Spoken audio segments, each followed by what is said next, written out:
Eto na guys, umpisa na natin pagluluto ng ginataang gulay. Yan, gisa na natin ang ating luya. Ang ating bawang, gisa nating mabuti para masarap siya, at ang ating sibuyas. Yan, halo-halo hanggang sa magisang mabuti, at ating ilagay na ang ating baboy. Yan, yung baboy na yan ay pinakuluan na natin. Lagyan natin ng paminta at asin. Yan, at hayaang maprito-prito siya hanggang sa maluto ang ating baboy. At pagkatapos guys, ay ilagay na natin ang ating mga gulay. Yan, kalabasa at sitaw, at isabay na natin ang ating gata. Yan, hayaan nating maluto ang ating gata.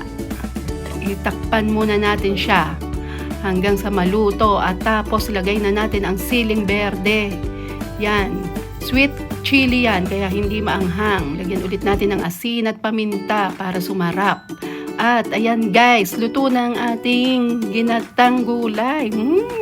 Sarap. Kaya guys, magluto na rin kayo. Thank you sa support nyo guys. Bye! God bless all!